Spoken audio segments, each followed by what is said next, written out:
This channel does not promote any violent, harmful, or illegal activities. All content provided by this channel is meant for an educational purpose only.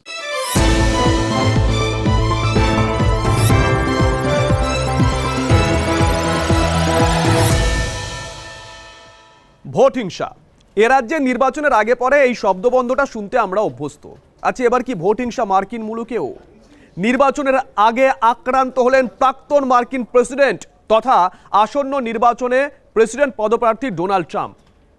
নির্বাচনী সভায় বক্তব্য রাখছিলেন Donald Trump, আর সেখানে এক আততায়ী তাকে লক্ষ্য করে গুলি চালায়। কান ঘেঁষে বেরিয়ে যায় গুলি, কান থেকে রক্ত পড়তে দেখা গেছে ডোনাল্ড ট্রাম্পকে। তড়িঘড়ি তাকে হাসপাতালে নিয়ে যাওয়া হয়। সেখানে উপস্থিত ছিলেন তার নিরাপত্তারক্ষীরা। সেই নিরাপত্তারক্ষীর গুলিতে মৃত্যু হয় ওই আততায়ীর। কিন্তু তার আগে অবশ্য আততায়ীর গুলিতে ট্রাম্পের এক সমর্থকেরও মৃত্যু হয়। ইতিমধ্যেই তদন্তে নেমেছে FBI।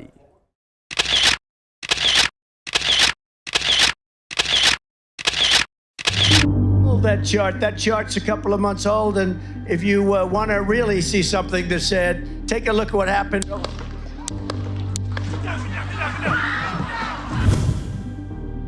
বাইডেনের বিরুদ্ধে দ্বিতীয়বার প্রেসিডেন্ট পদপ্রার্থী হয়ে লড়াইয়ে নেমেছেন ট্রাম্প। যুযুধান শিবিরে প্রচারের পারদ অনেকদিন ধরেই চলছিল, যার ক্লাইম্যাক্সটা ঘটে গেল শনিবার পেনসিলভানিয়ার বাটলারে। ভোট প্রচারের মঞ্চে ডোনাল্ড ট্রাম্প তখন বক্তব্য রাখছিলেন। হঠাৎই ছুটে আসে আততায়ীর গুলি। ভিডিওয় দেখা যায় আচমকা তার কান ঘেঁষে একটি গুলি চলে যায়। সঙ্গে সঙ্গে হাত দিয়ে কান চেপে মঞ্চে বসে পড়েন ট্রাম্প। মঞ্চেই ততক্ষণে ট্রাম্পকে ঘিরে ফেলেন তার নিরাপত্তারক্ষীরা।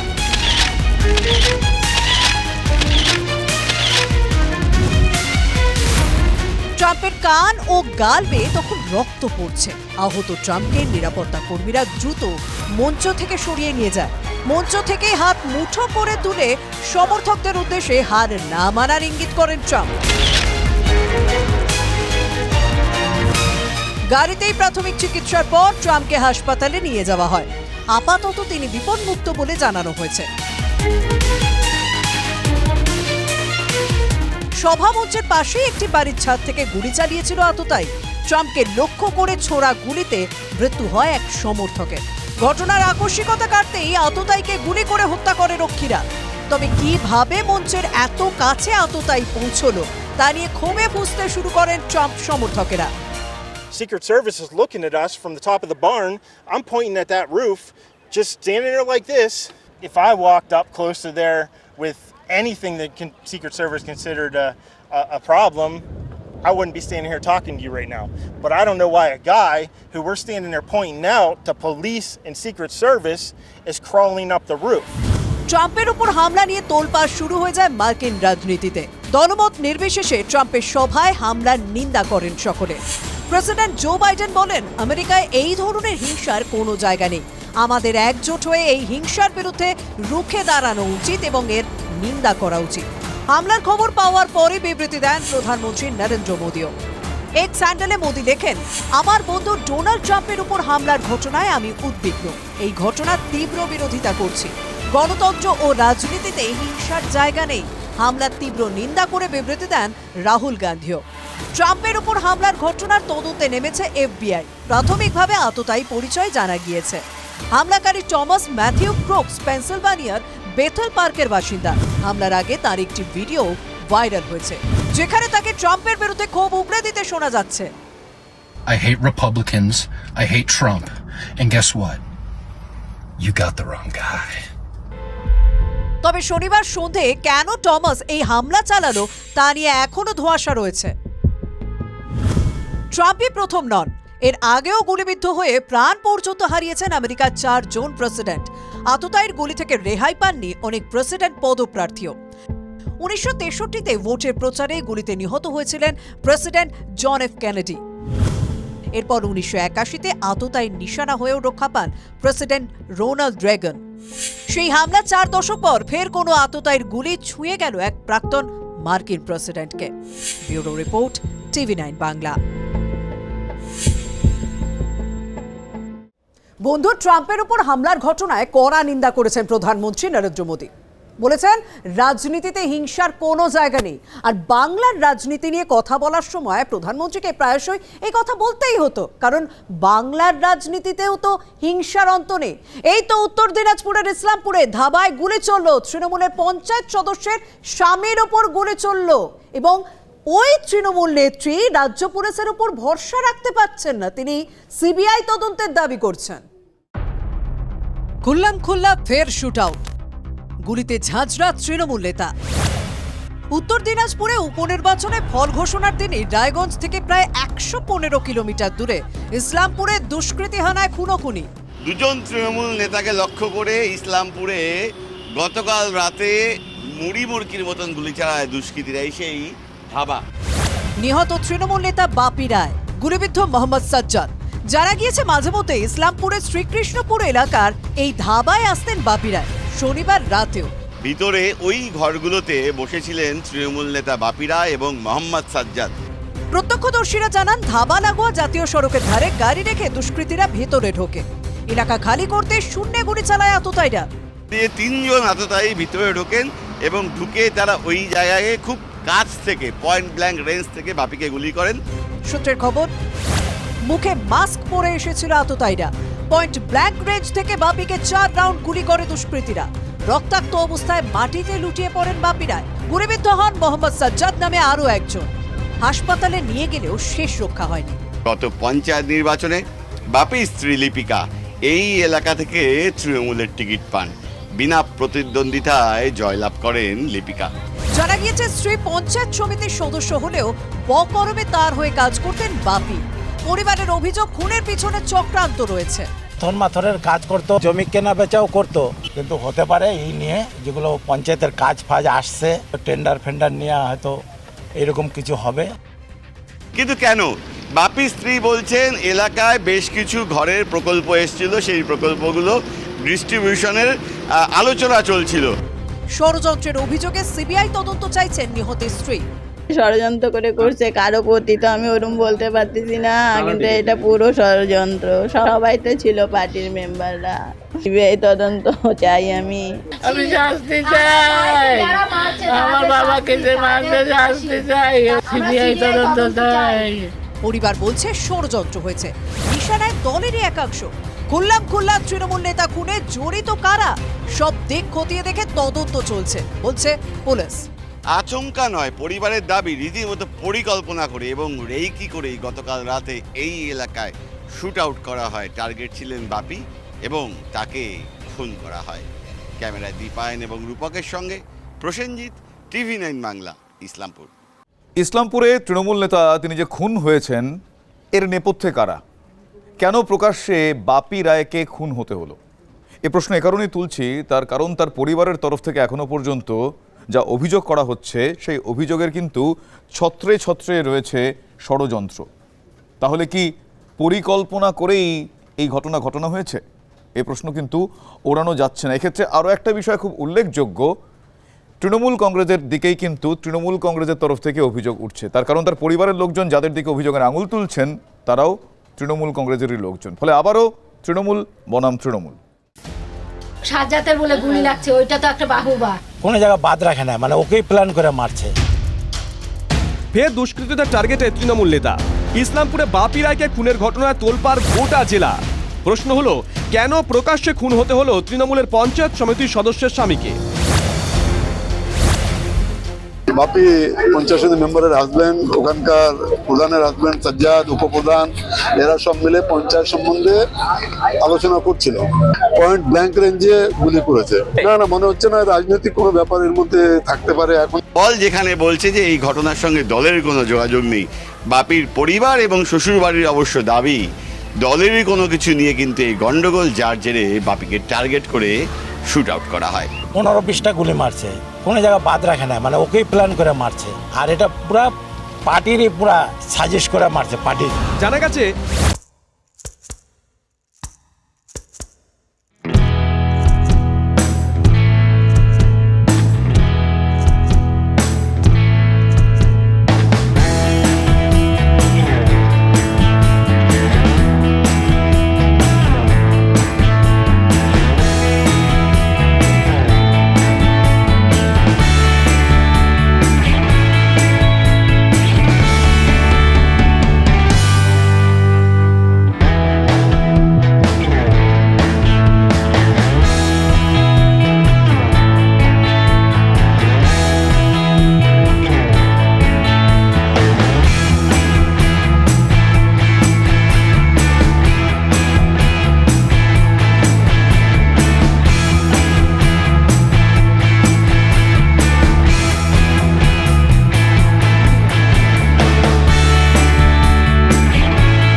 সঙ্গে প্রসেনজিৎ, TV9 বাংলা, ইসলামপুর। আচ্ছা, ইদানিং বাংলায় কোথায় কোথায় গুলি চলেছে বলুন তো? সবকটা নাম লিখতে গেলে না তালিকাটা লম্বা হয়ে যাবে। এরই মধ্যে বিভিন্ন জায়গা থেকে নারী নির্যাতনের অভিযোগ উঠে আসছে। ফাঁসি দেওয়ায় সেখানে কি জঙ্গলরাজ চলছে? ছাত্রীরা অভিযোগ করছেন স্কুলে যাতায়াতের পথে তাদের শ্লীলতাহানি করা হতো। ছাত্রীরা যখন অভিযোগ করছেন, গোটা জেলা জুড়ে, গোটা রাজ্য জুড়ে শোরগোল পড়ে গেছে। পুলিশ একজনকে গ্রেপ্তার করেছে। এতটা দীর্ঘ সময় পেরিয়ে গেল, তারপর মাত্র একজনকে গ্রেপ্তার। বাকিরা পালানোর সময় পেয়ে যাবে না তো? আচ্ছা, এই যে ঘটনা ঘটছিল তার নেপথ্যে কোনো বড় চক্র কাজ করছে না তো? উঠছে এমন হাজারো প্রশ্ন। এই লজ্জার ছবি আমাকে আপনাকে বাস্তবেও দেখতে হচ্ছে। এই বাংলার বুকে রোড রোমিওদের শিকার হচ্ছে স্কুল ছাত্রীরা। ফাঁসি দেওয়ায় কয়েকজন কিশোরী শ্লীলতাহানির অভিযোগ তুলে বিধাননগর থানার দ্বারস্থ হয়েছে। বিধাননগর 2 নম্বর গ্রাম পঞ্চায়েতের সহদরগাছে বেশ কিছুদিন ধরেই ইফতিজারদের দাপাদাপি। অতিষ্ঠ স্কুল ছাত্রীরা এবার তারা বিহিত চাইছে, নিরাপত্তা চাইছে। প্রশাসনের কাছে সব রাস্তায় সিসি ক্যামেরা বসানোর দাবি স্কুল ছাত্রীদের। আমরা চাই যে আমাদের নিরাপত্তার জন্য রাস্তার মধ্যে লাইট বা সিসিটিভি ক্যামেরা লাগানো হোক, যাতে আমরা সেফলি টিউশন, স্কুল বা বাজারে যাতায়াত করতে পারি। আমরা চাই এর ফাঁসি হোক, কারণ এই থানা থেকে বেরিয়ে তো আবার এরকম কাজ করতে পারে দ্বিতীয়বার। তাই আমরা চাই যেন কঠোর শাস্তি হোক। পথ চলতি যে বাইক আছে, এরা যখন দেখে যে একটা মেয়ে হেঁটে যাচ্ছে, রাস্তা ফাঁকা, সেই সুযোগে তারা গায়ে টাচ করে। একবিংশ শতাব্দীতেও নারী সুরক্ষা তলানিতে রাস্তার স্কুল ছাত্রীদের শ্লীলতাহানির অভিযোগ আতঙ্কে রয়েছেন অভিভাবকরা। পুলিশি টহলদারির দাবি করেছেন তারা। গার্জেন পক্ষ থেকে খুবই আতঙ্কিত, এমনকি নিজে একাই এখন ছাড়তে ইচ্ছা করে না বাচ্চাদের। পুরো সিসি ক্যামেরার মধ্যে যেন হয়, পুলিশ প্রশাসন একটু যেন গার্ড করে যেন খুব সেফটিভাবে চলতে পারে, এরকম যেন আর ঘটনা না ঘটে, এটাই পুলিশ প্রশাসনের কাছে আমরা দাবি রাখছি। ছাত্রীদের দাবি, পুলিশ অভিযোগের প্রমাণ চেয়েছিল। পুলিশ প্রশাসনের ভূমিকা নিয়েও প্রশ্ন তুলছেন বিরোধীরা। ফাঁসি দেওয়ার যে থানা এবং শিলিগুড়ি দার্জিলিং জেলার যে পুলিশের সুপারিনটেন্ডেন্ট বা এসপি, তিনি আমি তো জানি না ওনারা জেগে আছেন না ঘুমিয়ে আছেন। ওনাদের একমাত্র কাজ ওই তৃণমূলীদের দুষ্কৃতী নেতাদেরকে প্রহরা দেওয়া। মহিলারা সুরক্ষিত নয়, এই রাজ্যের সাধারণ মানুষ সুরক্ষিত নয়, কেউ সুরক্ষিত নয়। এই রাজ্যে সম্পূর্ণভাবে জঙ্গল রাজ চলছে এবং এই প্রশাসন, এই সরকার শুধুমাত্র এই দুর্বৃত্তদের মদত দেওয়ার জন্য আজকে এই পথ। এত হইচইয়ের পর ঘুম ভাঙে পুলিশের। শ্লীলতাহানির অভিযোগে এক অভিযুক্ত গ্রেপ্তার হয়েছে। ধৃতের নাম মোহাম্মদ আফজাল, উত্তর দিনাজপুরে চিতলঘাটার বাসিন্দা। ছাত্রীদের অভিযোগের ভিত্তিতে মোহাম্মদ আফজল নামে একজনকে গ্রেপ্তারও করেছে পুলিশ, কিন্তু তাতেও এলাকার বাসিন্দারা আশ্বস্ত হতে পারছেন না। তারা বলছেন এলাকায় কিছু ঘটলে পুলিশ প্রমাণ চায়, কিন্তু সেই প্রমাণ তারা কি করে দেবেন। তাই স্থায়ী সমাধান হিসেবে এলাকায় সিসিটিভির দাবিতেই অনড় বাসিন্দারা। ক্যামেরায় দীপায়নের সঙ্গে প্রসেনজিৎ, TV9 বাংলা, ফাঁসি দেওয়া। তেরে ফুরে নামছে রাজ্য বিজেপি। 21শে জুলাই তৃণমূলের শহীদ দিবসের পাল্টা কর্মসূচি হিসেবে গণতন্ত্র হত্যা দিবস পালন করতে চলেছে রাজ্য বিজেপি। এমনকি নবান্ন অভিযানের ভাবনা চিন্তাও মাথায় রয়েছে। রাজভবনের সামনে ভোট পরবর্তী হিংসায় আক্রান্তদের নিয়ে যে ধর্ণা কর্মসূচি, সেখান থেকে এই ঘোষণা করলেন রাজ্যের বিরোধী দলনেতা শুভেন্দু অধিকারী। কি বোঝাতে চাইলেন? মানে শ্রাবণ মাস এলেই বিজেপির আন্দোলনের বন্যা, কোথাও কি শাসক দলকে চাপে ফেলতে পারবে রাজ্য বিজেপি? এই প্রশ্নগুলোই উঠছে।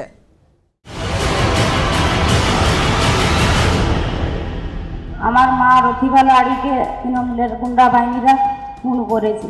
গত পঞ্চায়েত 2023-এ এভাবে আমার দাদাকে মার্ডার করেছেন। আমার বাবা খাবার খাচ্ছিল, প্রচুর মারধর করে ওখানে ডেথ। কেউ মাকে হারিয়েছেন, কেউ বাবাকে, কারো দাদার মৃত্যু হয়েছে, কারো স্বামী জেলবন্দি। তাদের সামনে রেখেই উপনির্বাচনের ফল ঘোষণার পরের দিন ভোট পরবর্তী হিংসার অভিযোগে 4 ঘন্টার ধর্ণা কর্মসূচি পালন করল বিজেপি।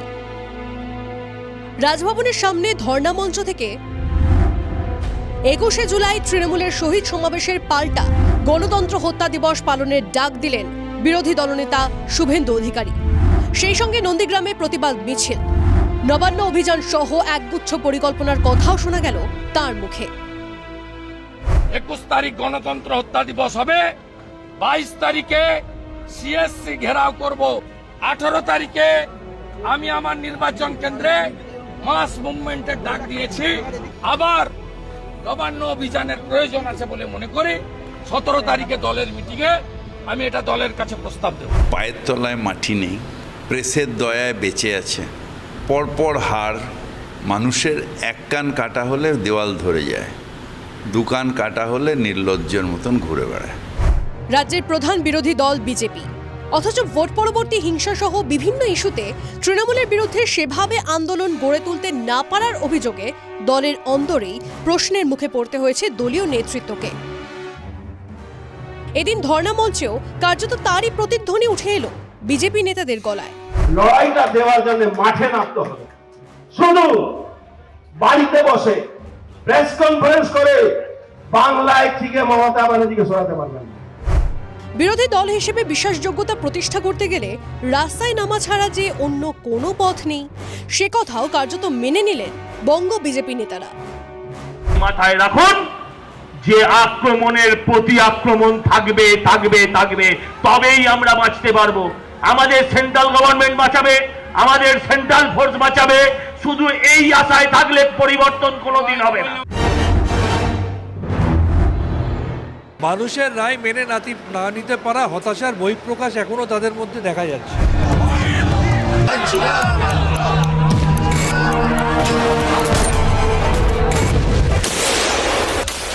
সিপিএমের বিরুদ্ধে প্রতিবাদ আন্দোলনের মধ্য দিয়েই উত্থান মমতা বন্দ্যোপাধ্যায়।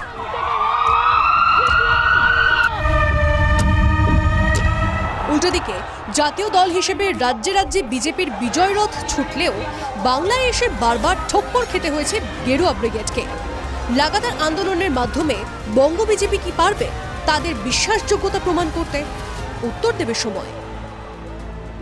আক্রান্তদের সঙ্গে নিয়ে রাজ্য বিজেপির ঘুরে দাঁড়ানোর বার্তা দেওয়ার যে সভামঞ্চ, সেই সভামঞ্চে নেই দিলীপ ঘোষ, সুকান্ত মজুমদাররা। কেন নেই তারা? এই নিয়ে শুরু হয়েছে রাজনৈতিক মহলে ব্যাপক জল্পনা। তবে কি রাজ্য বিজেপিতে বহু চর্চিত যে বিভিন্ন গোষ্ঠী সমীকরণ এবং তাকে ঘিরে যে দ্বন্দ্ব, সেই দ্বন্দ্ব কি ছায়া ফেলে গেল এই আক্রান্তদের নিয়ে আন্দোলনের মঞ্চেও? সে প্রশ্নও কিন্তু তুলছে শাসক দল তৃণমূল কংগ্রেস সহ রাজনৈতিক মহল। ক্যামেরায় সুদেবের সঙ্গে সৌরভ গুহ, TV9 বাংলা, কলকাতা। রাজ্যের বিরোধী রাজনৈতিক দলগুলোর হাতে গর্জে ওঠার মতন ইস্যুর অভাব নেই। নিশ্চয়ই মনে আছে, গতকাল আমরা দেখিয়েছিলাম কলকাতার রাজপথ থেকে এক মহিলা দেহ উদ্ধার হয়েছিল। আজ তার পরিচয় জানা গেছে। আচ্ছা, কলকাতা পুরসভার খোঁড়া গর্তে পড়েই কি মানসিক ভারসাম্যহীন ওই মহিলার মৃত্যু হয়েছে? কোটি টাকার প্রশ্ন। যদি হয়ে থাকে একবার ভেবে দেখুন, শহর কলকাতায় রাস্তা খোঁড়া হলো, সেই রাস্তায় পড়লেন একজন জীবিত মহিলা, তারপর তার মৃত্যু হলো। পুরসভা কেন জায়গাটা ঘিরে রাখেনি? ডেপুটি মেয়র তিনি অবশ্য গাফিলতির কথা মেনে নিয়েছেন। আচ্ছা, গাফিলতির কথা মানলেই কি সবকিছু মাফ হয়ে গেল?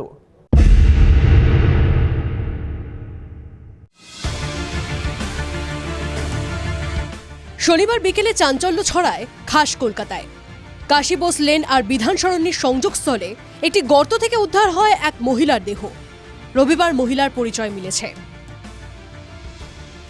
দেহটি শ্যামপুকুরের বাসিন্দা সুপর্ণা ছিলেন। পরিবার জানিয়েছে মহিলা মানসিক ভারসাম্যহীন ছিলেন। পরিবার বলছে, মাঝে মাঝে হয়, চলে আসে, মাঝে মাঝে আমরাও খুঁজে নিয়ে আসি। এবার যে ফিরবে না কি করে জানবো। আপনারা যে 11 তারিখ উনি বেরিয়েছিলেন, তারপর থেকে খোঁজ করেন? হ্যাঁ করেছি, আমি করেছি, কিন্তু পাইনি। আমি তারপরে যখন এই ঘটনা আবার শনিবারে বিকেলে যখন খুঁজতে বেরোবো, তার মধ্যে এই ঘটনা শুনে আমি থানায় গেলাম। সিসিটিভি ফুটেজ দেখিয়ে পুলিশ জানিয়েছে মহিলাকে গর্তের দিকে হেঁটে যেতে দেখা যায় 11 জুলাই। দেহের বাইরে আঘাতের কোনো চিহ্ন মেলেনি। তাহলে মৃত্যু কিভাবে? পুরসভার গাফিলতির দিকে আঙুল উঠছে। কলকাতা পুলিশ জানিয়েছে জলের পাইপের কাজের জন্য গর্ত খুঁড়েছিল পুরসভা। গত কয়েকদিন ধরেই গর্ত খুঁড়ে কাজ হচ্ছিল, জানিয়েছে কলকাতা পুলিশ। জীবিত অবস্থাতেই কি সেই গর্তে পড়ে মৃত্যু মহিলার? রাস্তায় গর্ত খুঁড়ে কাজ কেন ঘিরে রাখেনি কলকাতা পুরসভা? গাফিলতির অভিযোগ মেনেই নিয়েছেন কলকাতা পুরসভার ডেপুটি মেয়র অতীন ঘোষ। যেখানে জলের কাজটা পাইপলাইনে কাজ করেছে, ওটা যেহেতু ওটা মেন রোড, ওখানে 7-8 ফুট নিচে কাজ করেছে। ফলে ওখানে প্রপার ফিল আপ না হলে যে কোনো সময় ইরোশন হয়ে জায়গাটা ধসে যেতে পারে। রাত্রিরেও হয়তো ওই মহিলা ওখান দিয়ে যাতায়াত করতে গিয়ে তিনি তার মধ্যে ঢুকে গেছেন, আর পরে সকালবেলার দিকে হয়তো যারা কাজ করতে আসেন তারা ওই জায়গাটা ফিল আপ করে দিয়েছেন। এটা সত্যি দুর্ভাগ্যজনক। এটার এই দুর্বলতার দায়ে পুরো প্রশাসন এড়াতে পারেন, আমরা এড়াতে পারি না। একজন মানসিক ভারসাম্যহীন হাঁটতে হাঁটতে পুরসভার খোঁড়া গর্তে পড়ে মারা গেলেন।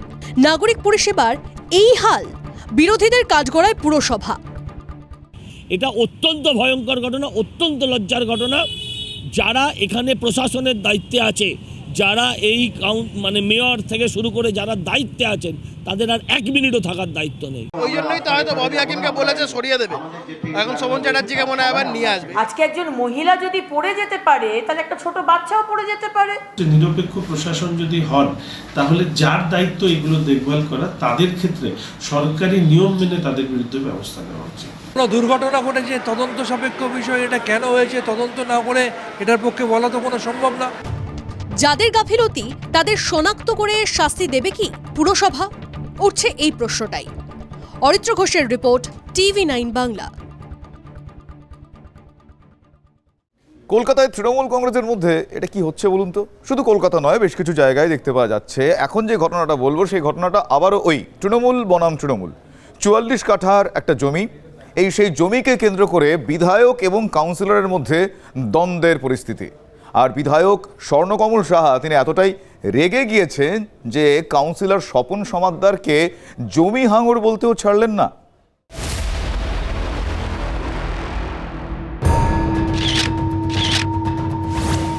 ও বলছে জমি হাঙর থেকে বাঁচাবো, ও তো নিজেই জমি হাঙরের ভূমিকা নিতে চলেছিল। শুনলেন তো, খোদ তৃণমূল বিধায়ক তৃণমূলের কাউন্সিলরকেই জমি হাঙর বলছেন। 56 নম্বর ওয়ার্ডের এন্টালির বড়ুয়ার মাঠ নিয়ে যত সংঘাত। কলকাতার বুকে 44 কাঠা এই জমি অনেক দিন ধরে পড়ে রয়েছে। বহু মানুষ এখানে খেলাধুলো করছেন, কেউ গ্যারেজ করেছেন, কেউ আবার নির্মাণও করেছেন।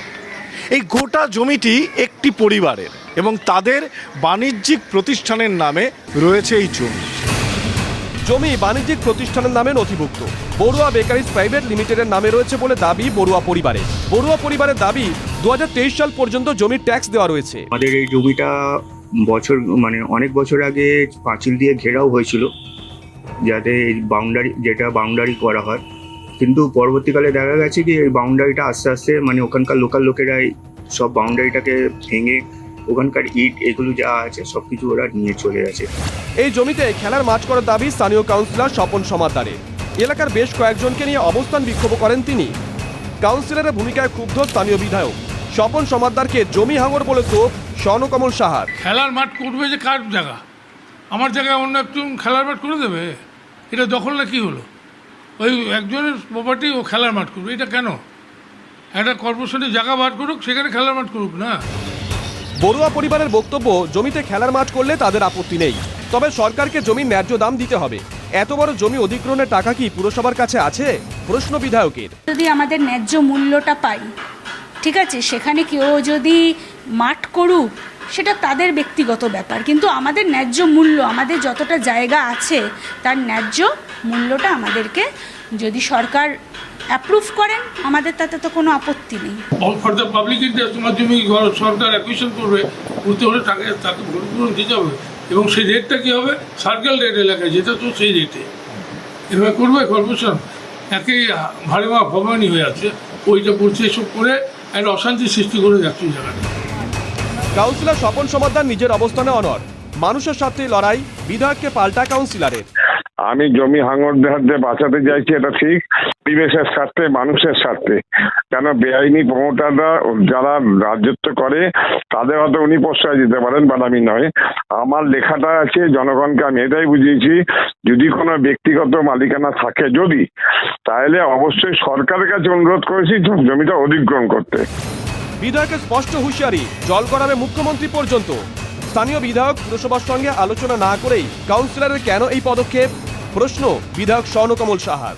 এই জমিকে কেন্দ্র করে বিধায়ক এবং কাউন্সিলরের মতামত ভিন্ন, আর তা নিয়ে কিন্তু এখন এই মুহূর্তে চর্চার কেন্দ্রবিন্দুতে এই বড়ুয়ার মাঠ। ক্যামেরায় সুদীপ গুছাইতের সঙ্গে সৌরভ গুহ, TV9 বাংলা, কলকাতা। কি বুঝলেন? একটা জমি নিয়ে তৃণমূল বনাম তৃণমূল, সব দেখে শুনে মনে হচ্ছে না রাজ্যের শাসক দলের নেতারা, তৃণমূল কংগ্রেস নেতারা, তারা কি সব চাই সিন্ড্রোমে ভুগছেন? এই যে লোকসভা ভোটে এত বড় সাফল্য, এত মানুষের ভোট পেলেন, তারপরেও কিন্তু হুমকি হুঁশিয়ারির শেষ নেই। বিরোধী রাজনৈতিক দলের নেতাকর্মী বাদ দিন, বিরোধী ভোটারদেরও হুঁশিয়ারি দিতে ছাড়ছেন না শাসক নেতা। উদয়ন গুহর পথে হেঁটেই কোচবিহারের শাসক নেতা নিদান দিলেন, যারা তৃণমূল কংগ্রেসকে ভোট দেননি লক্ষ্মীর ভান্ডার থেকে তাদের নাম কেটে দিতে হবে। মানে কি? ভোট নয়, ভান্ডারও নয়। আরে লক্ষ্মীর ভান্ডার তো সরকারি টাকায় দেওয়া হয়। ওই নেতার উদ্দেশ্যে আমাদের প্রশ্ন, অভিষেক বন্দ্যোপাধ্যায় আপনাদের দলের সেকেন্ড ইন কমান্ড, ভোটারদের কি প্রতিশ্রুতি দিয়েছিলেন আপনি জানেন না?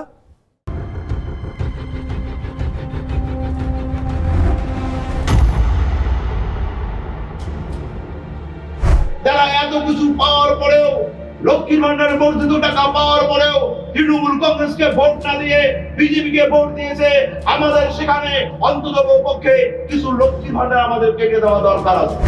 ভোট দিন, ভোট দিন। ভোট নয়, ভান্ডারও নয়। ভাবতে পারছেন? যিনি হুঁশিয়ারি দিচ্ছেন তিনি তৃণমূল নেতা, কোচবিহারের দিনহাটা 2 নম্বর ব্লকের তৃণমূল সভাপতি। আমাদের দরকার আছে যে টাকাটা মমতা ব্যানার্জি দিচ্ছে, রাজ্য সরকার দিচ্ছে, তৃণমূল কংগ্রেস পরিচালিত সরকার দিচ্ছে, এটা নরেন্দ্র মোদী বাবার টাকা নয়।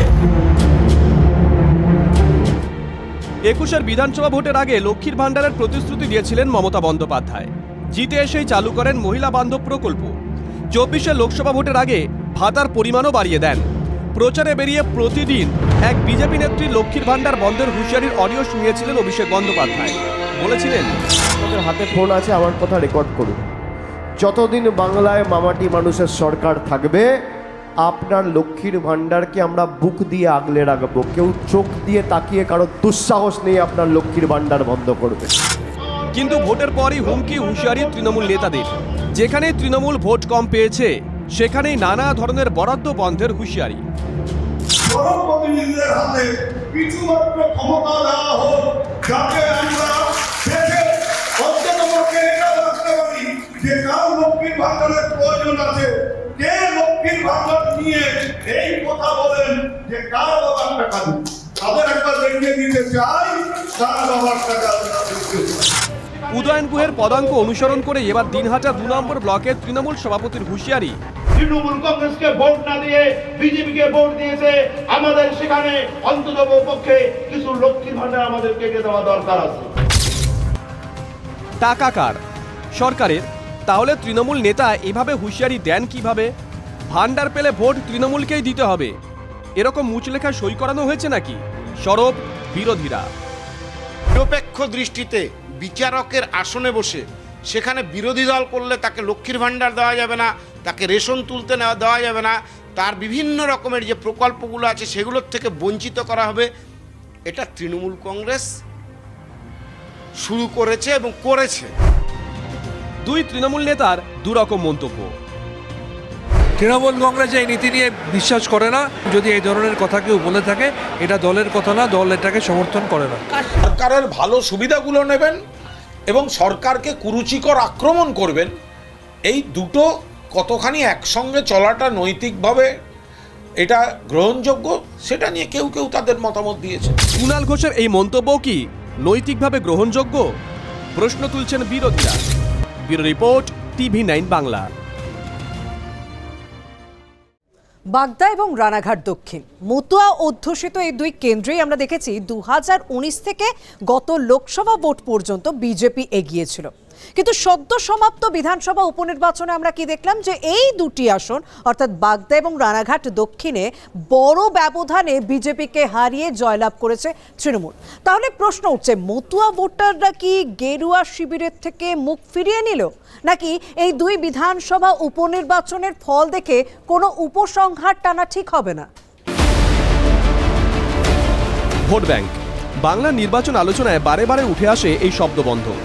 সংখ্যালঘু তপশিলি জাতি উপজাতি থেকে মতুয়া শ্রেণীভুক্ত ভোটারদের নিয়ে নানা সমীকরণ মেলাতে ব্যস্ত থাকেন রাজনীতির কারবারিরা। আর সদ্য সমাপ্ত 4 কেন্দ্রের উপনির্বাচনের ফল ঘোষণার পরে ফের আলোচনার কেন্দ্রে চলে এসেছেন মতুয়ারা। সিএএ কার্যকর হওয়া সত্ত্বেও কি বিজেপির দিক থেকে মতুয়ারা মুখ ফেরালেন? তা না হলে মতুয়া অধ্যুষিত বাগদা ও রানাঘাট দক্ষিণে বিজেপির পরাজয় ঘটল কেন? বিভিন্ন মহলে প্রশ্ন উঠছে। 2019 থেকে মতুয়া অধ্যুষিত বনগাঁ এবং রানাঘাট লোকসভা টানা বিজেপির দখলে। গত লোকসভা ভোটেও এই দুই লোকসভার অন্তর্গত বাগদা এবং রানাঘাট দক্ষিণ বিধানসভায় বড় অঙ্কের লিড পেয়েছিল পদ্মশিবির। কিন্তু বিধানসভা উপনির্বাচনে সব ফল উল্টো। লোকসভা ভোটের ফল ঘোষণার পরে এক মাস যেতে না যেতেই কেন তৃণমূলের দিকে ঝুঁকলেন মতুয়ারা? মতুয়া ঠাকুরবাড়ির সদস্য বলেই কি বাড়তি অ্যাডভান্টেজ পেয়ে গেলেন তৃণমূল কংগ্রেস প্রার্থী মধুপর্ণা? পরিসংখ্যান বলছে, গত লোকসভা ভোটে বনগাঁর বিজেপি প্রার্থী কেন্দ্রীয় প্রতিমন্ত্রী শান্তনু ঠাকুর বাগদা বিধানসভা থেকে 20,614 ভোটে এগিয়েছিলেন। এক মাসের ব্যবধানে বিধানসভা উপনির্বাচনে বাগদায় 33,455 ভোটে হেরেছে বিজেপি। অর্থাৎ লোকসভা ভোটের নিরিখে 20,000-এ ব্যবধান ঘুচিয়েও আরও 12,841 ভোট বেশি পেয়েছে তৃণমূল। বাগদার মানুষ আমি যেটা করেছি, তাদের সকলের যে বিজেপিতে চলে গেছে, তারাও বলেছে মা যদি আমাদের কাছে আসে আমি ভোটটা। প্রার্থী তো একটা আছে, যেটা ঠাকুরবাড়ির প্রার্থী তৃণমূল। আপাত দৃষ্টিতে এই উপনির্বাচনকে কেন্দ্র করে যে ফলাফল সামনে এসছে, তাতে মধুপর্ণা ঠাকুর, যিনি কিনা পশ্চিমবঙ্গের সর্বকনিষ্ঠ বিধায়ক, তার কাছে মতুয়া ভোট একটা বড় অংশ চলে গেছে, যারই ফল পেয়েছেন তিনি। মতুয়ারা ছিল, আছে এবং থাকবে। তাদেরকে ভয়ভীতি দেখিয়ে তাদের ভোটদান থেকে বিরত রাখা হয়েছে বলে আজকে এই রেজাল্টটা হয়েছে। এখানকার যারা স্থানীয় নেতৃত্ব বিজেপির আছে, এই নির্বাচনে খুব একটা সক্রিয় ছিল না। মতুয়াদের জন্য আমাদের মুখ্যমন্ত্রী যেটা করেছেন, সেটা অনেক মতুয়া ভক্তরাও করেন।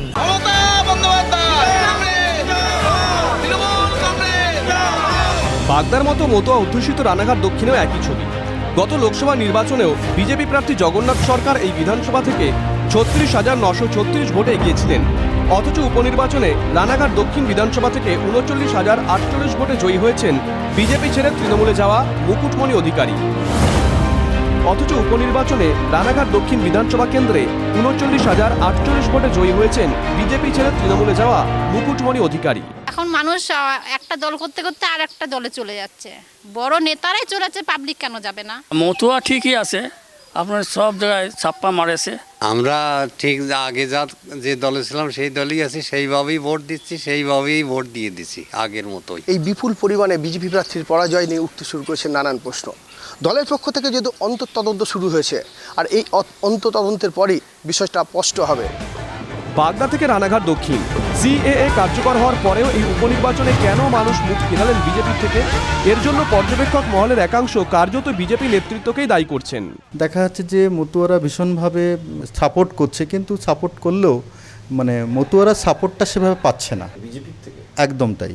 মতুয়ারা যে আন্দোলনটা করেছিলেন, সিএ নিয়ে আন্দোলন, এবং সেই আন্দোলনটা সাকসেস, সেন্ট্রালে সেটা আইন পাস হয়েছে, সব কিছুই ঠিক আছে, কিন্তু মতুয়ারা সেটা চেয়েছিল নিঃস্বার্থভাবে মানে নাগরিকত্ব। তো সেই ক্ষেত্রে দেখা যাচ্ছে কিছু কিছু ডাউট সাধারণ মানুষের মধ্যে রয়েছে। বিগত নির্বাচনগুলোতে মতুয়াগড়ের বিভিন্ন আসনে ধাক্কা খাওয়া তৃণমূল এবার বাগদায় ঠাকুরবাড়ির সদস্য মধুপর্ণাকে প্রার্থী করে চমক দিয়েছিল। তাদের সেই কৌশল খেতে গেছে। রানাঘাট দক্ষিণে আবার সন্ত্রাসের অভিযোগ উঠেছে শাসক দলের বিরুদ্ধে। ভোটের দিন তার ছবিও দেখা গেছে এই বিধানসভার বিভিন্ন এলাকায়। রাজনৈতিক পর্যবেক্ষক মহলের একাংশের মতে সাধারণত উপনির্বাচনে শাসক দলই অ্যাডভান্টেজ পেয়ে থাকে, কিন্তু মতুয়া অধ্যুষিত দুই বিধানসভা কেন্দ্রে যেভাবে বড় অংশের ভোট তৃণমূলের দিকে চলে গেছে, তা 2026-এর বিধানসভা নির্বাচনের প্রাক্কালে নিঃসন্দেহে চিন্তায় রাখছে বিজেপি নেতৃত্বকে। দীপঙ্কর দাস ও মহাদেব কুণ্ডুর রিপোর্ট, TV9 বাংলা। বিচারপতি থাকাকালীন তিনি শিক্ষা দুর্নীতির বিরুদ্ধে বারবার সরব হয়েছিলেন। বেশ কিছু বিষয়ে তিনি পর্দা ফাঁস করে দিয়েছিলেন। সাংসদ হওয়ার পর আবারও দুর্নীতির বিরুদ্ধেই মুখ খুললেন অভিজিৎ গঙ্গোপাধ্যায়। এবার কিসের দুর্নীতি? সরকারি জমিতে স্টল বিলি, এবং সেক্ষেত্রে দুর্নীতি হয়েছে তিনি এমনটাই অভিযোগ করছেন। শুধু তাই না, তিনি বলছেন দরকার হলে মুখ্যমন্ত্রীর সঙ্গে এই বিষয়ে তিনি কথা বলবেন। আমি চেষ্টা করছি যদি হলদিয়াতে কিছু মাঝারি সাইজের কারখানা তৈরি করা যায়, তা যদি হয় তাহলে কিছু লোক অন্তত চাকরি পাবে। তমলুকের সরকারি জমিতে রাধামণি মিনি মার্কেটে স্টল বিলিতে দুর্নীতির অভিযোগ উঠেছে। অভিযোগ 5 লক্ষ টাকার বিনিময়ে একটি স্টল বিক্রি হয়েছে বলে অভিযোগ। একজন 5-10টি স্টলের মালিক, আবার কারো কপালে একটি স্টলও জোটেনি। আমরা যা তথ্য পেলাম, তো স্টলটা অনেকভাবে বেনিয়মভাবে বিলি হয়েছে। আমরা এটা মানতে পারছি না। একটা স্টল একজনই পাবে, সেই বায়োলো আমাদের কাছে আছে, পেপারসও আছে। তো তো সেই হিসেবে আমরা এখন বলতেছি যে না, যা হিসেব তাই হিসেবেই পাক, আমাদের তাতে আপত্তি নেই। ব্যবসায়ীদের অভিযোগ পেতেই রাধামণি মার্কেট পরিদর্শনে যান অভিজিৎ গাঙ্গুলি। তারপরে দুর্নীতির স্টল ভাঙার হুঁশিয়ারি বিজেপি সাংসদের। সব দোকান ভাঙা পড়তে পারে। মমতা ব্যানার্জি যে জিনিস ঘোষণা করেছেন যে সরকারি জমি দখল করে যদি কিছু হয় তাহলে সেগুলো ভেঙে দেওয়া হবে, সেই নীতি অনুযায়ী হবে। মমতা ব্যানার্জিকে আমি গিয়ে বলবো যে আপনি এই ব্যবস্থা করুন, অনুসন্ধান করলে সব আপনার কাছে চলে আসবে। আর তা যদি না হয় তাহলে তো অন্য ব্যবস্থা আছে। রাজ্য রাজনীতিতে বেশ চর্চিত নাম অভিজিৎ গাঙ্গুলি। লোকসভা ভোটের কিছুদিন আগে বিচারপতির আসন ত্যাগ করে রাজনীতিতে নাম লিখিয়েছিলেন, তারপর বিজেপিতে যোগ। ভোটে জিতে এখন তিনি তমলুকের গেরুয়া সাংসদ। কলকাতা হাইকোর্টে বিচারপতি থাকাকালীন একাধিকবার তার নাম বা তার রায় নিয়ে সরাসরি তোপ দাগতে দেখা গিয়েছে রাজ্যের মুখ্যমন্ত্রী মমতা বন্দ্যোপাধ্যায়কে। বিজেপিতে যোগ দেওয়ার পর অভিজিৎ গাঙ্গুলিও মমতা বন্দ্যোপাধ্যায়কে নিশানা করেছেন বারে বারে। এবার নিজের এলাকায় মার্কেটে স্টল মেলে নিয়ে দুর্নীতি রুখতে মমতা বন্দ্যোপাধ্যায়ের কাছে যাওয়ার ইচ্ছে প্রকাশ করেন বিজেপি সাংসদ। পূর্ব মেদিনীপুর থেকে কনিষ্ক মাইতির রিপোর্ট, TV9 বাংলা। শাসক নেতাদের অবৈধ কাজের অভিযোগ আরও আছে। এবার আরও একটা উদাহরণ দেখাবো আপনাদের। পুরুলিয়ার ধেরাতবামু গ্রাম, সেখানে 16টা নলকূপ বসানোর জন্য টাকা বরাদ্দ হয়েছিল। নলকূপ বসানোও হয়েছে, কিন্তু সাধারণের সেখানে কি অভিযোগ জানেন? যে সেই সমস্ত নলকূপ নাকি চলে গেছে এলাকার শাসক নেতাদের বাড়িতে। মানে জনগণের সম্পত্তি হওয়ার কথা যেটা, সেটা নাকি শাসক দলের একাংশের সেখানকার নিজেদের ব্যক্তিগত সম্পত্তি হয়ে গেছে। অভিযোগ তো তেমনই।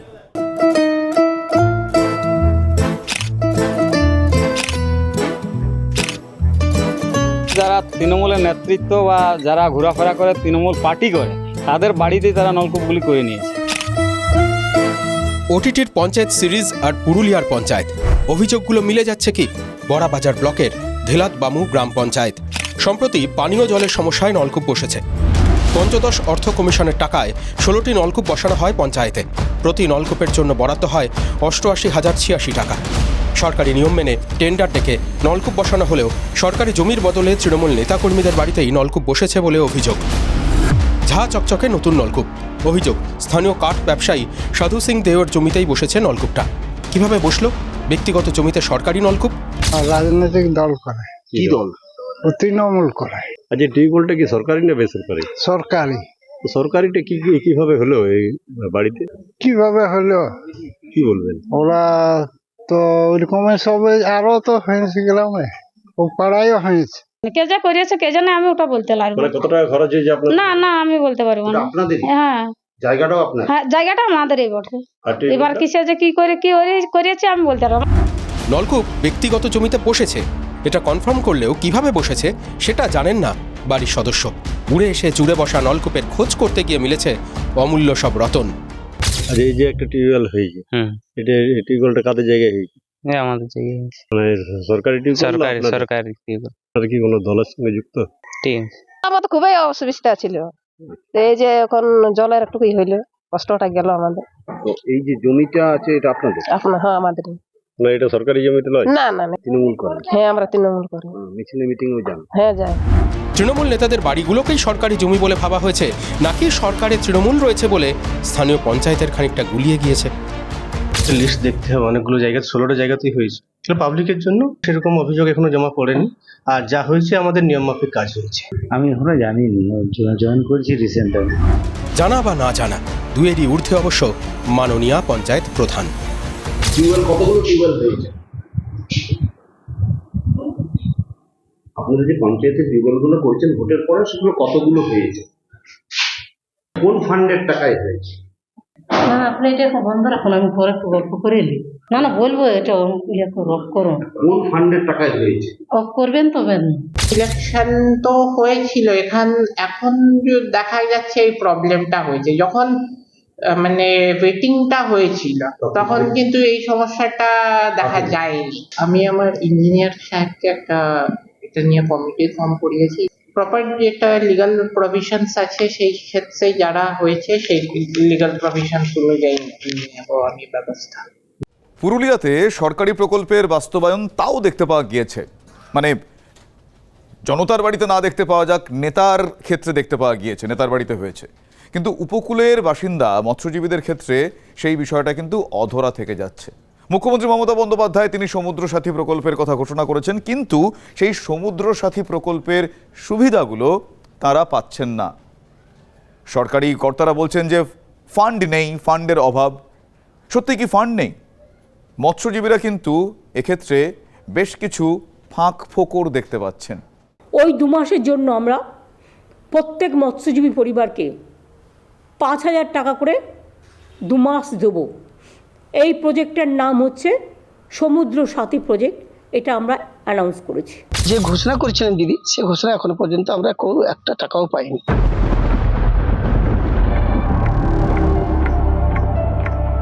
বারবার অনেকবার ঘুরেছি আমরা, কোনো সুরাও পাইনি। এর আগে ইলেকশন দেখালো, ইলেকশনে হলো না, এখনো পর্যন্ত আমরা কিছু পাইনি। পাওয়ার কথা ছিল, পাওয়া যায়নি। চাওয়া পাওয়া জোয়ার ভাটায় দোদুল্যমান মৎস্যজীবীরা। বাজেটে মৎস্যজীবীদের জন্য সমুদ্র সাথী প্রকল্প ঘোষণা করেছিল সরকার। 2 মাস মৎস্যজীবীদের ভাতা দেওয়ার কথা ঘোষণা করা হয়। এপ্রিল মে মাসে 5,000 করে 10,000 টাকা ভাতা দেওয়ার কথা। প্রকল্পে উপকৃত হওয়ার কথা 2 চব্বিশ পরগনা, পূর্ব মেদিনীপুর, হাওড়ার প্রায় 3 লক্ষ মৎস্যজীবীর। 15 এপ্রিল থেকে 14 জুন সমুদ্রে মাছ ধরতে যাওয়ায় নিষেধাজ্ঞা রয়েছে। সরকারি নিয়ম অক্ষরে অক্ষরে মানছেন মৎস্যজীবীরা। এই সময়ে সরকারি টাকা পাওয়ার কথা থাকলেও অভিযোগ সেই টাকা মিলছে না। যে 10,000 টাকা আমাদের দাবি ছিল মাসে 5,000 টাকা করে, সেই দাবিটা হলেও আমাদের সংসার চালানো যায় না, কিন্তু তবু আমাদের একটা আশা ছিল যে 10,000 টাকা আসবে, কিন্তু এখনো পর্যন্ত আমরা আশাতেই আছি। আমাদের কাছে তো ফান্ড আসেনি, এটা আমরা ঊর্ধ্বতন কর্তৃপক্ষকে জানানো আছে। তো ওখান থেকে যখন আমাদের কাছে এরকম ফান্ড আসবে, আমরা ডেফিনেটলি যার নিয়ম আছে সেই নিয়ম অনুযায়ী আমরা সেটা ডিসবার্স করব। সরকারি কর্তা বলছেন ফান্ড নেই। সরকারি কোষাগারে টানাটানির কথা খোদ মুখ্যমন্ত্রী বলেছেন একাধিকবার, কিন্তু তাই বলে ফান্ডের কারণেই কি টাকা বন্ধ? মৎস্যজীবীদের অভিযোগ কারচুপি চলছে এখানেও। যারা সমুদ্র সাথী প্রকল্পের জন্য আবেদন করেছেন, প্রকৃত মৎস্যজীবী খুঁজে আপনি 100% মানে 1000-এ 100 পাবেন কেউ সন্দেহ। ব্যাপারটা দেখবো, কারণ আমাদের যে প্রসেস ব্লক থেকে হয়ে এসছে, তো আমরা সেটা আরেকবার দেখবো। যদি সেরকম কিছু হয় সেটা আমরা আমাদের হায়ার অথরিটির কাছে সেটারও আমরা দৃষ্টি আকর্ষণ করবো ডিস্ট্রিক্ট অ্যাডমিনিস্ট্রেটরের কাছে। অভিযোগটা শুধু পূর্ব মেদিনীপুরেই আটকে নেই। কিছুদিন আগেই TV9 বাংলায় ধরা পড়েছিল ডায়মন্ড হারবারের মৎস্যজীবীদের অভিযোগও। টাকা তো সরকার দেবে বলেছিল 1-2 মাসের মধ্যে, এখনো সেরকম ম্যাম পাইনি টাকা। কেউ দোকানদার আছে, বাড়িতে চাষাবাদ করছে, তারা মোটামুটি ওই কার্ডটা দেখছি তাদের ক্ষেত্রে হয়েছে, কিন্তু আমাদের প্রকৃত যারা মৎস্য শিকার করছে জেলেরা, তারা এই কার্ডটা পায়নি। ওই সমুদ্র সাথী সমুদ্রে ডুবে গেছে, ওরা ছেড়ে দিন, আর উঠবে না, ও ডুবে গেছে, সলিল সমাধি হয়ে গেছে। রাঢ়বঙ্গ থেকে উপকূল, সাধারণ মানুষের বঞ্চনার কিছু ছবি আপনাদের দেখালাম। এবার মালদহবাসীর বঞ্চনার কথা আপনাদের বলবো। দেখুন, ভোট আসে ভোট যায়, কিন্তু সাধারণ মানুষের যন্ত্রণা কতটা মেটে, তাদের সাধারণ মানুষের কাজে কতটা আসেন এই সমস্ত জনপ্রতিনিধিরা, এই প্রশ্ন যখন উঠছে, তখন মালদার যে হরিশ্চন্দ্রপুরের বাসিন্দারা তারা বলছেন ভোট আসে ভোট যায়, কিন্তু তাদের কাছে শুধুমাত্র প্রতিশ্রুতিটাই আসে, কাজের কাজ কিছুই হয়নি। আর তাই জন্যই এই ঘোর বর্ষায় মহা বিপাকে মালদহবাসী।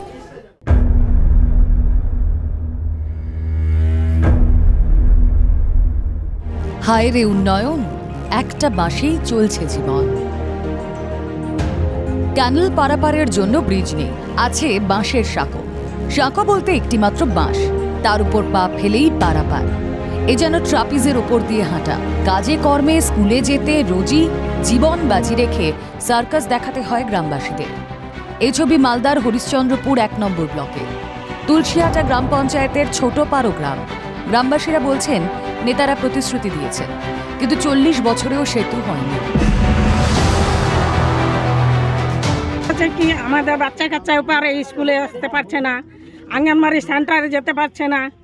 এবার মার্কেট আসছে, লোক কাপড় ভিজায় আসছে, এই কাপড় ভিজায় কতদিন যাবে আসবে? বসুদপুর, আঙ্গানমণি বসুদ, বাঙাবাড়ি, বড়ল সমস্ত গ্রামের পরিবার এই দিক থেকে যায়। যদি গর্ভবতী কোনো মহিলা হয় তাহলে বাচ্চা প্রসবই রাস্তায় হয়ে যাবে, তবুও হসপিটালে পৌঁছানো যাবে না। আমি রবিবার হাঁটা যাচ্ছিলাম, এই বাসটা ধরে পরে গেলাম লটকে জলের মধ্যে, ভিজেটে যাবার নতুন কাপড় পরে তারপরে হাঁটে গেলাম।